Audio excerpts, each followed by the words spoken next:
Dear viewers, Drishti Eyes presents to you a new program, Editorial Analysis. In this program, we'll analyze editorials published in major English newspapers such as The Hindu, Indian Express, etc. for effective understanding of students. In this program, we'll mainly focus on three things. First, establishing link of editorial to UPSC syllabus. Second, understanding the main points of editorial under key points. Third, discussing important concepts mentioned in the editorial or which are necessary to understand the editorial. Hope you all like this new initiative of Drishti IAS. Please feel free to give your suggestions and opinions in the comment box below. So today's editorial has been taken up from two newspapers and it consists of three article pieces. The Reliance Jio Facebook deal and this playground stays level has been taken from Economic Times of 23rd April, and Facebook and Jio could shape our digital future has been taken up from Mint, appearing on the same day. And all these articles talk about the recent deal which has taken place between Reliance Jio and Facebook and how the deal is going to affect our future. In a UPSC syllabus, we can link it under science and technology, developments and their application and effects in everyday life, awareness in the fields of IT, space, computers, etc. and challenges to internal security also, because the article also talks about the data security. The editorial highlights Facebook's recent investment of $5.7 billion for a stake of 9.9% in Jio, which has raised questions about issue of net neutrality in India again. And what exactly is net neutrality? Net neutrality is basically a principle under which all internet service providers, that is mostly our telecom companies like Airtel, Jio, BSNL, etc., should provide the same level of data access. They should not discriminate between the data of one portal to another portal and speed to all traffic, and that traffic to one service or website cannot be blocked or degraded. Now, why is this deal important? It's because of coming together of three important networks, that is FB subsidiary WhatsApp, and Reliance Jio. Now, Facebook is the most powerful social network in the world. WhatsApp is most used app in India, and Jio is the largest internet service provider. So when you bring all these two, you are actually aiming a very huge user base or subscriber base. And that's why this deal holds importance. Objective which you can see is deal that Jio is planning to bring on Jio Mart, an online e-commerce platform which will bring the merchant base to WhatsApp, because WhatsApp is planning to launch its payment site. So what will happen that you will do shopping on Jio Mart and you will pay through WhatsApp payment, and the internet service will be being provided by Jio itself. So internet and the site would be provided by Reliance, and online payment service would be provided by WhatsApp, which is a subsidiary of Facebook, which is a branch of Facebook. Recently, the WhatsApp had been planning to launch its payment app, but it was held back by RBI because in September, RBI had brought out the data localization condition for all the payment service providers, which is also a part of her Personal Data Protection Bill 2019. Now, what are the concerns with regards to that? Net neutrality is basically the principle that internet service provider would not attempt to channel people towards some sites at the expense of others. That is, it would not discriminate between the sites or web applications. So suppose we have the most popular payment sites as Paytm and Google Pay right now. However, once the WhatsApp Pay also comes on board after this deal and after all the regulatory clearances, and you are using the network of Jio for your mobile phone, you are using Jio, and you also install WhatsApp Pay. Now what Jio does, it provides better access to WhatsApp Pay, better speed as compared to Paytm and Google Pay. So if you get better speed on WhatsApp Pay, you will always end up using WhatsApp Pay for any payment obligations, because it's easier to use and it's faster to make the payment. So what now internet service provider, which is Jio here, what is it doing? It is discriminating towards WhatsApp Pay at the expense of Paytm and Google by reducing the speed of other websites. We can see the back linkages to the net neutrality concern, because if you go back on April 24th, 2015, when TRAI had released its consultation paper on net neutrality. This is the time when Facebook was hooting for its free basics in India, free basic services, and then the entire question of net neutrality had come in India. So, in that consultation paper, what Reliance Jio had suggested that there should be some form of price prioritization, that is, the Indian based apps, that is, apps like Paytm Jio, which are Indian based apps, should have lower data cost as compared to non Indian apps. Now, which are the non Indian apps? Apps like Google. So, suppose if using Paytm and Jio is causing you lesser as compared to Google and TikTok, then obviously the users would shift towards Paytm and Jio because of the price dynamics. So this was what was suggested by Jio in 2015. And if you see what was the concept behind Facebook's free basic, Facebook had floated the idea that along with Facebook, it will provide a host of 100 sites in which people can access health, education, and so on, sites related to this for free. So the basic services would be provided free of cost. The services with which Facebook is not in agreement or is in tie-up, they would be rejected.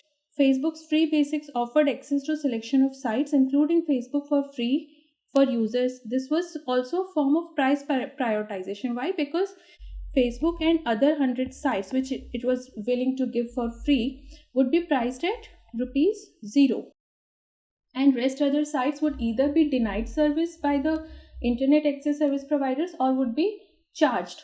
So you will have to pay, say, data charges of ₹100 per month for accessing other sites. Now you see how this price prioritization is working in favor of Facebook. Both of these were not in favor, neither Jio nor Facebook were in favor of net neutrality, as you can see from their history. Now these both have come together to make this deal, and so we should all be concerned about the net neutrality. Other concern that it leads us to, that as said before, the internet service right now is being provided by Jio under this deal, because there would be JioMart and there would be WhatsApp Pay for the payment, but the internet service would be being provided by Jio. So over time it would be owning the content. You would be putting your data out there with respect to your credit card and everything, and that would be accessible to Facebook also. The government in the long run should examine the question if carriers, that is telecom and internet service providers, should own the content, whether your personal data and the entire content of your preferences and choices is being used by private owners like Jio and Facebook. Another concern is bundling of services, limiting competition. Now if just one app is providing you everything, such as you download JioMart and you have WhatsApp Pay, and then you can do messaging, you can make payments, you have e-commerce, and you have the internet service of Jio which it might give for free. So now you're bundling the services, and everybody would want that one app would do everything rather than going to different apps. So it would edge out other businesses which might be better than what service is being provided by Jio. Another issue is data monopoly. Now as said before, the Jio and Facebook may control your personal data, may have access to your personal data, and over time they would have data monopoly. They would have your preferences, your choices, what are you buying, your credit card details, your financial information, everything which is sensitive data. And as artificial intelligence emerges, the more data you have, the more edge you have. Hence, you would have geopolitical heft. You can restrict the access of this data to others, giving rise to monopoly. Now, last year, Competition Law Review Committee had come to review the Competition Act of India.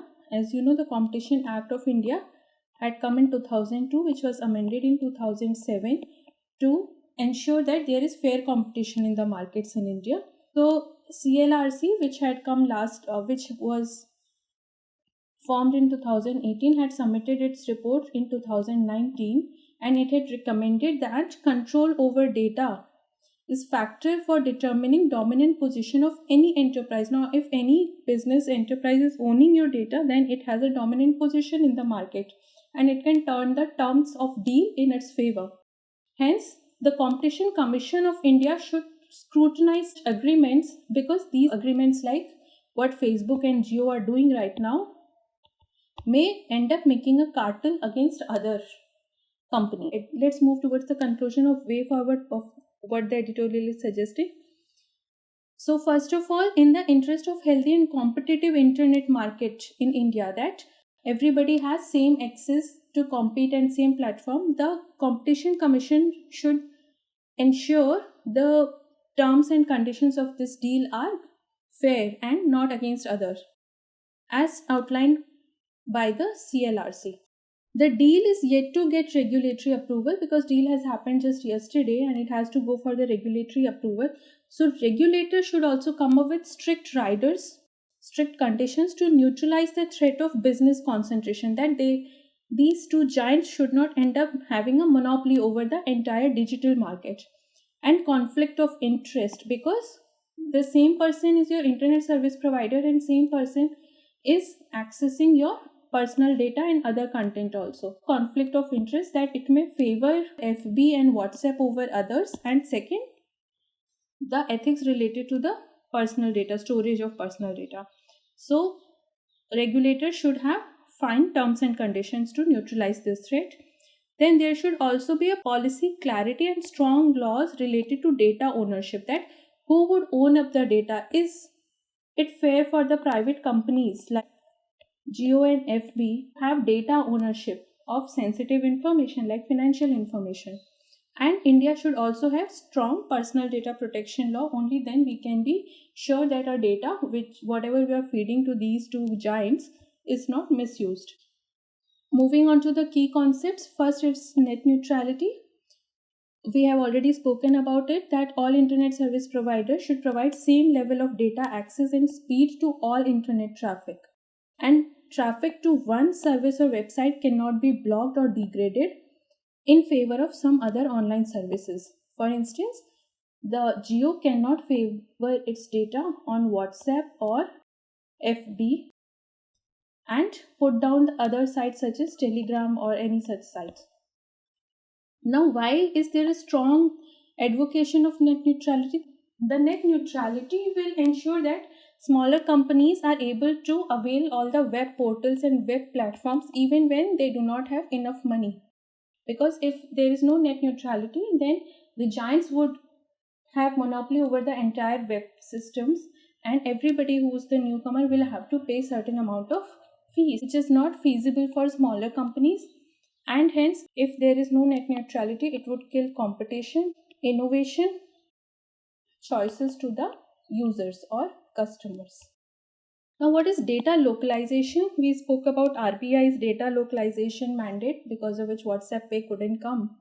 So data localization in Indian context simply means that companies collecting critical data such as your financial data should store and process such data within Indian borders only, or it should at least mirror the entire critical data and keep one copy of it in Indian territory. Before RBI's announcement, the entire data was stored on a cloud database outside India. After this announcement of September 2019, most companies like Paytm, WhatsApp and Google changed their data storage locations to India by 15th October 2019, and they abided by the rule. The basic objective of this data localization was protection of personal and financial information of country citizens from foreign surveillance, and giving domestic government and regulators the jurisdiction to ask for such data when required. If you have the data within your country, then government or the regulator can access and look for any wrongdoings. If it goes outside, then you lose the control over the data. Plus, you also run the risk of foreign surveillance, as happened in case of Cambridge Analytica. The clause with respect to data localization has also been embedded in a personal data protection bill. Last, about personal data protection. Personal data is nothing but a data which relates to characteristics, traits or attributes of identity which can be used to identify an individual, like your name, your father's name, your address, your financial information, all these data which can lead the person to identify you. In 2018, there was Personal Data Protection Bill, which was formed under B.N. Sri Krishna Committee draft, and then eventually from that came Personal Data Protection Bill 2019. There are certain differences between both these bills. and it was introduced in Lok Sabha on December 2019. Its objective is to give individuals, that is, users, greater control over how their personal data is collected, stored, and used, and it also establishes a data protection authority for the same purpose. It governs the processing of personal data by government, companies in India, and foreign companies dealing with personal data. And it also categorizes your personal data as sensitive personal data. This includes financial data, biometric data, caste, religious, or political beliefs, or any other category of data specified by the government in consultation with the Data Protection Authority. So this was all about editorial analysis. Thank you.